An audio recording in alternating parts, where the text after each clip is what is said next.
Hello, welcome to Loremaster's Lair. I am your Loremaster, and welcome to October, the sweet, sweet month where we horror fans can fully enjoy ourselves while only slightly unsettling our peers.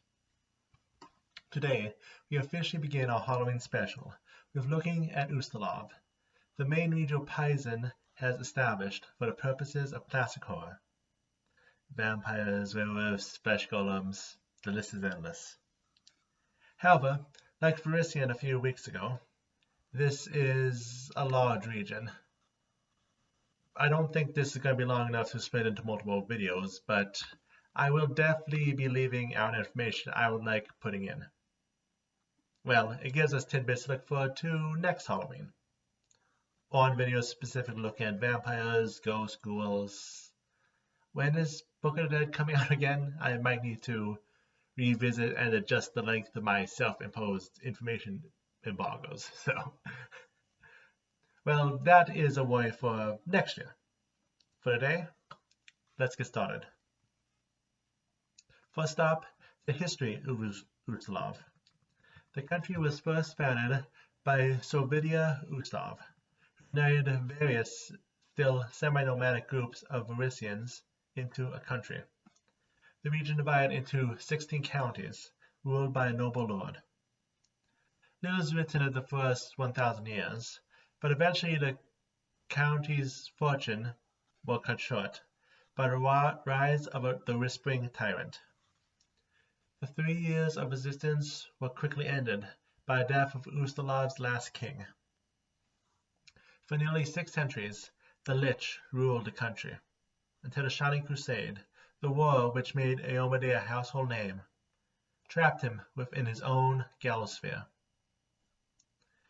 In the aftermath, 2 noble bloodlines were found to still exist, with one rising as the new prince, and the other given a position of importance. The years that followed involved the founding of religious offshoots, rise of secret societies, and one thing which actually won't be mentioned today, the march of Vlad the Impaler in dragon form. We have also had smaller incidents of large-scale plagues, vampire activities in 2 of the provinces, and a serial killer by the name of Dr. D, who has been murdering for about 150 years. However, these tragedies were just everyday occurrences at this point. There was only one major map-shaping event in the last few centuries: the rise of the Palantinates. Mismanagement and weakness of local counts led to 3 counties to rise up in the year 4670 AR, around the time that Anduin and Gault were holding their own democratic revolutions. While they are still part of Ustalav, these 3 are now ruled by democratic councils instead of hereditary lords.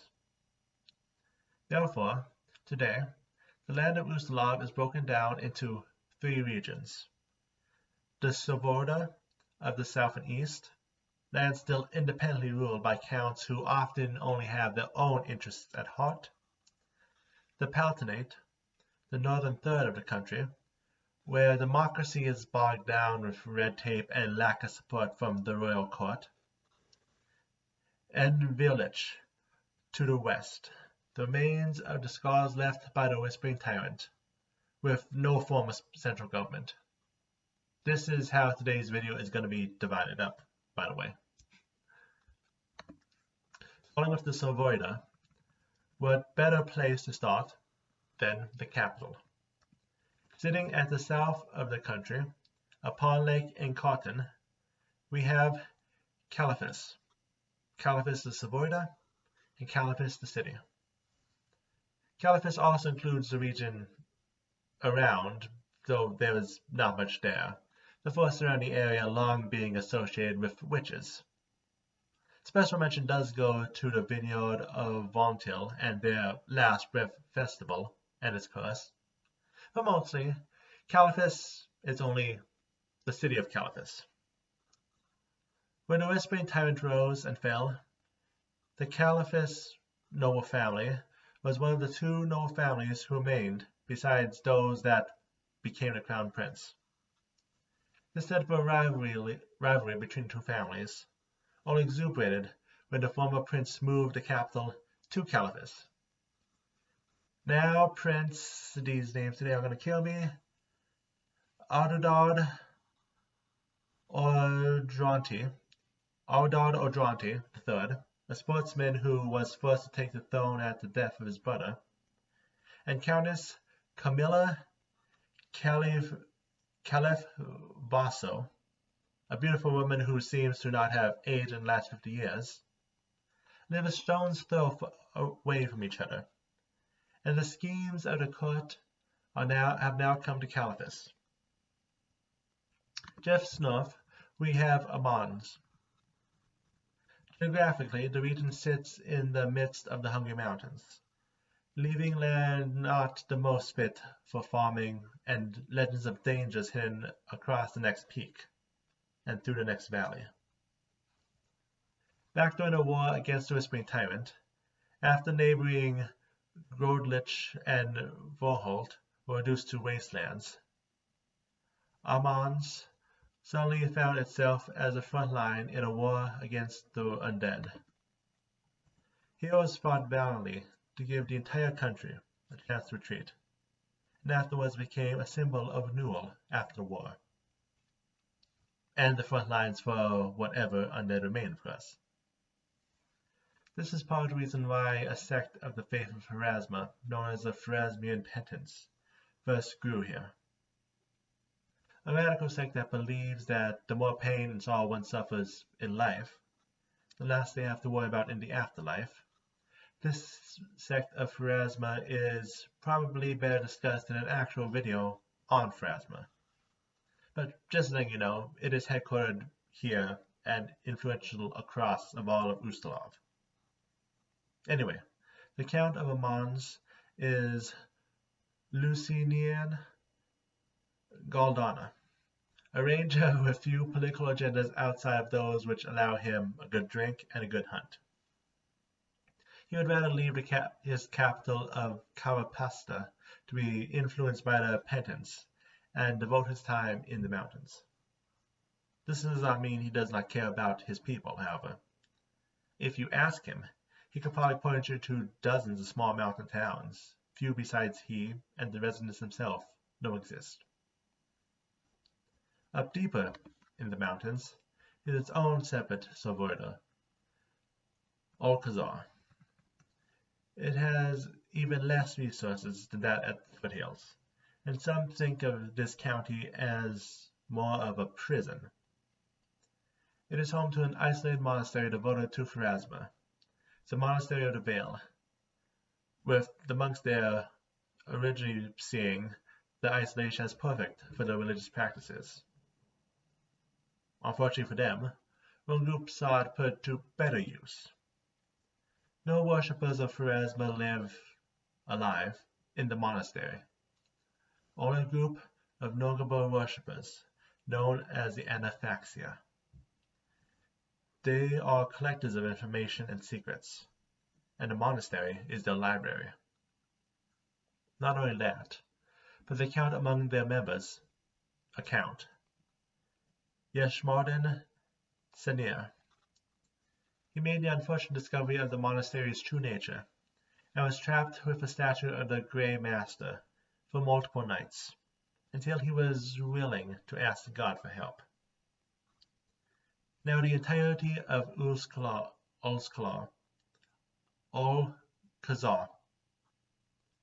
is the actual pronunciation is Alcazar or something like that. Anyway, is under control of those who would keep the Anaphaxis secret, and kill those who find it out.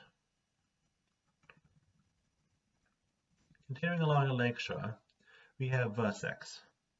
This is a place where those in the know can feel the occult powers in the air. It is also the place where those who know about the occult know to avoid at all costs. There is a something in the air, a wrongness, which corrupts all who it touches. Even the Whispering Tyrant avoided the area during his conquests. It is a place for simple folk who do not ask too many questions or have any funny ideas. After all, it's the smarties and the artists who end up going mad here.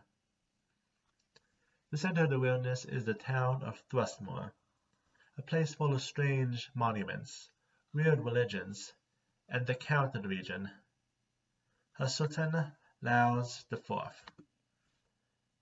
Or was, but the most recent information we have was when he still held his seat. So, present tense.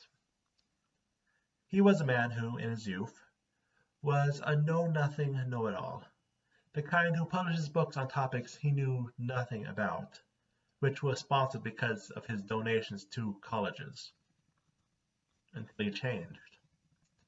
He suddenly became devoted to what seemed to be a secret project, isolating himself and ordering all kinds of exotic tomes, as if a man possessed, as if a man maddened. Which brings us to our first side tangent, the part of the show where some secrets are not to be known to man, but where I give them anyway. First, to delve into the docks of Ustalav, we must talk of the Elder Mythos. The first time in a while I talk about a real-world topic. Anyway, you probably have heard snippets, but full story time. On our world, in the late 19th century, early 20th century, various writers began writing the genre known as cosmic horror, a genre focused on how cruel and uncaring the universe really is. Usually, this uncaringness was represented by alien creatures beyond human understanding. Eventually, a man, Howard Phillips Lovecraft, brought together many of these ideas, creating his own pantheon by borrowing some creatures from his forebears.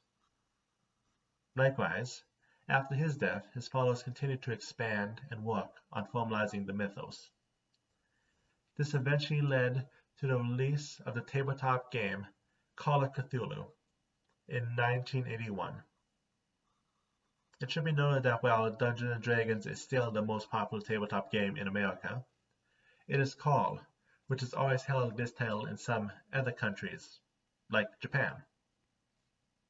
And of course, in Dungeons & Dragons, first ever book about religion and gods, they gave stat blocks for a variety of such beings, including Greek, Germanic, and of course, the Lovecraft mythos, tying the elder gods of tabletop since its very beginning.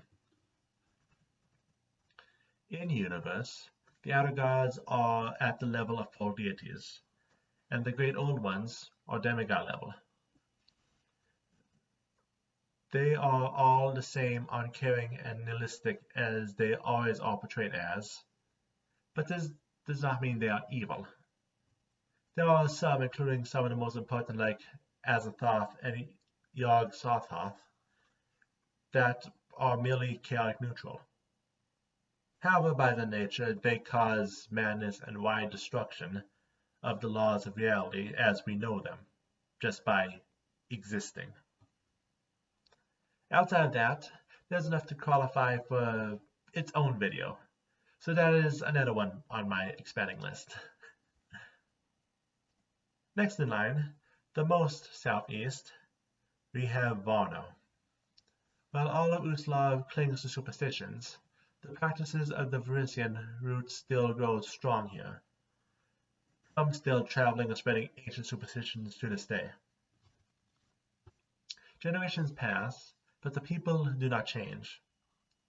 When the Whispering Titan rose, the people thought nothing of leaving Varno behind. When the Titan was defeated, they settled as if nothing had happened. After all, the people of Varno are always ready for things to go wrong. So ready that, while they also worship Phrasma along with the rest of Ustalav, we have worship of Desna, Gosra, and Sheelin, just in case. The Countess of this region is the unfortunate Rishtamar Tyriak, who lost his beloved and his life in an unfortunate bandit attack. He was brought back to life by a well-meaning nursemaid as a vampire, a special ritual used to help his soul to keep his soul in his body. Now he rules his domain from the shadows, disguised as a reclusive descendant of his, looking for every opportunity to break the curse. So on ahead a bit north, we have Ordeal. Poor Ordeal. A generation ago, the dying prince moved the capital from its traditional location to the city in the city of Ardis down to Caliphus. This meant Ordeal became much less important overnight. The various luxuries and shops which stayed in the area only because of it being the capital moved away, which cascaded into a land where nobility continues to try to find relevance. This is especially true in the region's countess, Solismina Venakdalia. Once a talented opera singer, age and vanity has taken her off the stage. To this day, she continues to live in the past, her yearly family portraits appearing just as young as her daughters now. It is not only the older generation angry at the fading light of the county. Even now, young nobles with destitute parents and no future speak of return to the good old days, a renaissance of rulers. Right beside stands Bostoi.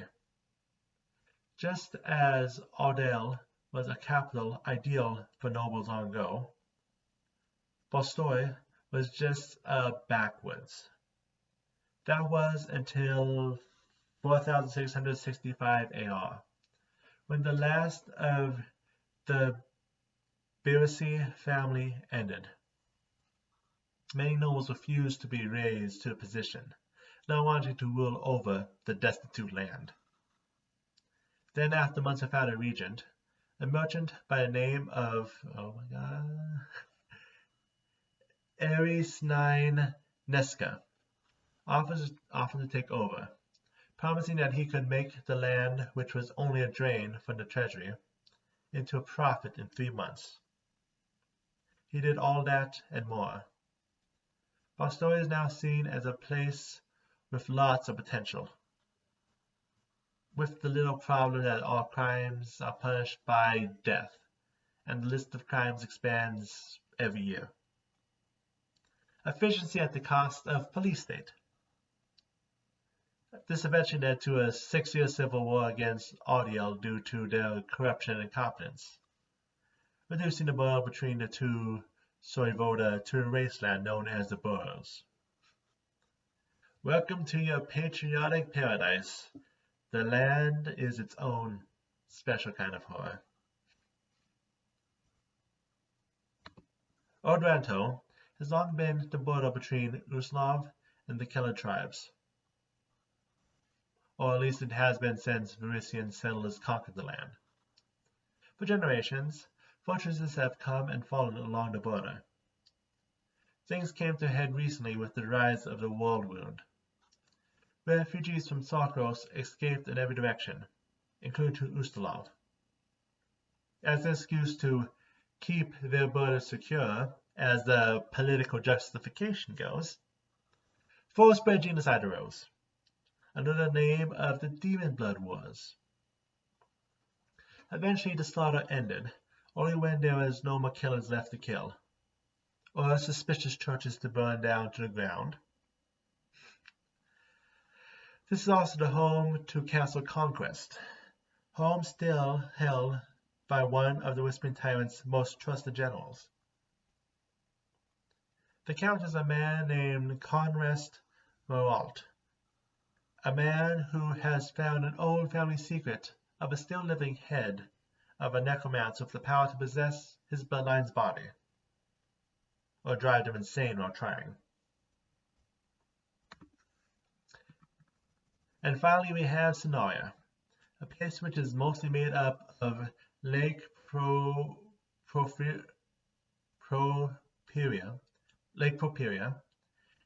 and Great Mayo Swamp. It is a place full of swamp folk and inner-looking mysteries. But nothing about that, because who cares what was outside a city when you have the city, right? When people talk of Sonaria, they talk of Cacao. Of Cacao, the city of voices, where some of the greatest singers, musicians, and other performers in Avestan make their start. It is home to the Cacao Opera and Tatterdemalion, the Academy of Comedy, but we can put that on hold for now. The opera is the center of Halequin Society. Even the ghosts gather there, and many connections can be made from just being on the stage. Even the current Countess, Cassandra Livegrace, used to be an up-and-coming opera singer. Well, until the time she was missing for 3 months, an event she has no memory of. All that is known of the incident is potentially relations with a phantom of the town's opera. Not that one. Well, maybe that one. But speaking of Tatterdemalion, I think that is our cue for our second side tangent. Alichino, the Jester Prince of the Cage. One of the Malabog, the frontline generals of Hell, and a once every 5,000-year god just below the Infernal Dukes in power. Holding domain over deception, madness, and royalty, Alichino takes a different approach to conquest, using subtle corruption to bring leaders of countries willingly to Hell's side instead of direct war. One such machination is slowly corrupting the Tatterdemalion to give a hidden home to the cult known as the Halequin Society. In the Chapel of Depravity hidden in Cacao, nobles are encouraged to embrace their darkest desires, only to be pushed deeper and deeper into depravity, all the while collecting blackmail evidence to keep the revelers under control. Now, with the Savoy out of the way, first of the Palatines, we have Catawal, once known as Tam Rivera, a name still held by the capital. This region has always been the front lines between Ustalav and the hold of Belkzen. The border is marked with watchtowers, some only mere feet apart. However, not every enemy is from without. And no, I'm not talking about how the town of Tam Rivera is on perpetual lockdown because of fear of orc spies or something. The region is also home to a thick fog, which everyone holds different superstitions of, from monsters within to whole towns being eaten.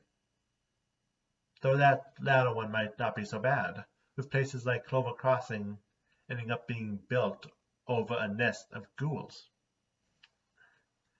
The local Palantine Council is made up of 9 members, and is considered to be the most efficient of them. When members generally grasp their different goals, they are well aware of how the neighboring nobles envy their farmlands and the decent-sized purse that comes with it, and keep the region's best interests always at the forefront of their mind. Going north, and alphabetically, we have Lozare. Lozare is synonymous with the Shutterwoods. Back before the founding of Ustalav, the Shutterwood was one of the locations most associated with the Kelids who lived in the region, and the place where those of Russian descent had the hardest time of driving them out. Some rumors say that they didn't, and that the large amount of rare creatures in this region are those who still refuse to leave. It is also here where the Palantine began. After years of harsh laws and high taxes, the county, led by a local priest of Cade and Calin, overthrew the local Biterne family. And the revolution was soon followed by Catawal and Veland. However, the current 17-member council has slipped into corruption, with most members being either descendants of nobles who wish to fulfill their own desires, or people's heroes who do little to actually govern. And finally, we have the northernmost county of Ustalav, the region of Veland. Veland is a region of both superstition and science. First among the latter being Lopstad and Lopstad University. This is the inner sea region's university if you are looking for a pure science instead of magic, being one of the places that stays on the cutting edge of what non-magic can do. Lopstad is also the seat of the local council that takes pride in their ideals brewing in the ideal of the Palatines, of course, brewing in their home academy. Because, of course, all ideals of such would obviously come from them. They are made up of some of the wisest people of the region, mostly to the council's detriment, as most meetings tend to boil down to debating on what the perfect government is, over actually ruling the county. Outside of Lepstrad, people who hold old superstitions still stand. While the intellectuals of the big city tend to look down on their country cousins, some old superstitions hold more wisdom in them than the city cousins wish to admit. Lepstrad is known for one more thing. As home of our third side tangent, the Esoteric Order of the Palantine Eye. The group was founded by a man named Aldous Auden Cantor, a man who claimed, in his 3 years of travel in Osarian, found and talked to the legendary Chronicle of the Outer Planes, Tebris. He brought back information which he claimed involved the secret history of the universe, in the form of a mix of Assyrian mysticism, Pharasman rites, and Verusian occultism, all made to be as cryptic as possible. Because of course. Eventually, it wound up becoming a nice pastime of the wealthy, satisfying those with a passing interest in the occult. However, the organization is not 100% poseless. The organization has run across various occult conspiracies and held their own. And now, with the Whispering Tyrant returned and his followers, the first side tangent we'll be getting to in a second, becoming more active, the Palantine Eye is now taking an active role as occult protectors instead of a simple gentleman's club. Now we move on to one county that is outside the norm, and a few that do not exist anymore. Main topic, Vulich. Vulich was once two of the original 16 counties, Vohold and Galich. This was until the Whispering Tyrant. Those two counties were ground zero in the war, becoming home of the undead even after the Lich fell. Lands that remain are two separate lands. Lastwall, a nation of land that was reclaimed, and a potentially different video, and Vulich. There are a few towns that still exist in a corpse-filled wasteland. Ruido, a town for people whether crippled, crazed, inbred, or half-bred, who are seen as in need of extermination as much of the undead by some circles, Ustalav and Lastwall. And Adarak, the home of the Titan's own gallows spear. The region is not ruled by any one count, but by our fourth side tangent, the Whispearing Way. These are called by another name, with the focus not on some individual foul god, but instead the idea of undeath itself. They believe in creating a world where no heart beats, where undead openly rule the land. Because of this, they act as support for powerful undead, the Whispering Tyrant among them, in order to help their dreams come true, or to help themselves become undead. There is one more county to mention, which has been lost to time.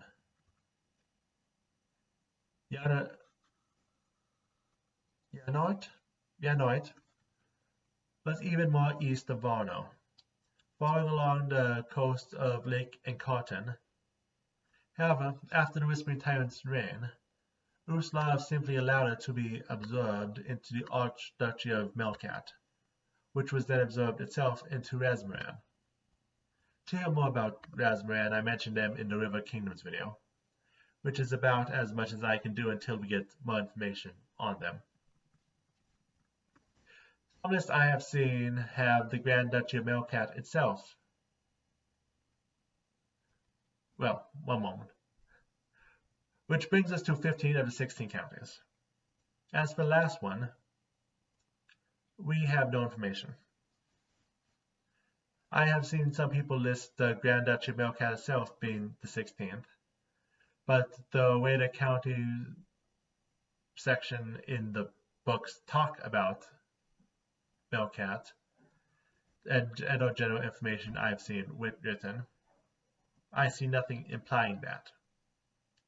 So the 16th is an oversight, all information on its existence currently unknown. Now a few things to add up before we end this episode. First, in a region with as long a history as Ustalav, long bloodlines have gathered curses and created old rivalries. Like the old rivalry between the two remaining original ruling families, the Calavosa and the Ardronti families. A few more I wish to highlight, first of which is the Kidler family, a former noble family which includes a famed author, a chronicle of Russian Aveston's legends, and a mysterious swordsman. The Muller family is the current owner of the mysterious Invidian Eye, mentioned later this month.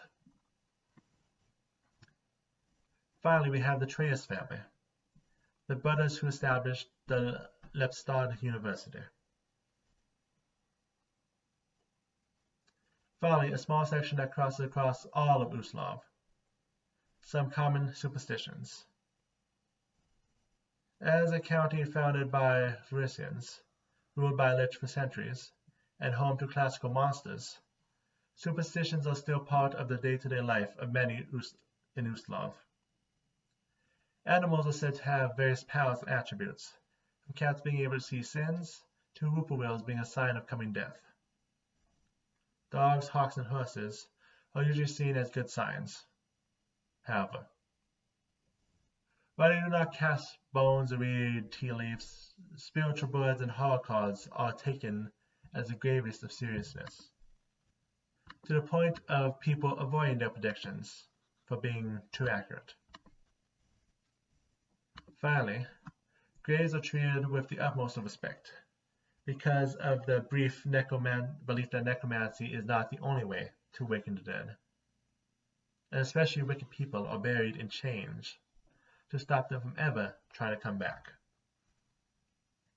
And that is a primer on Ustalav.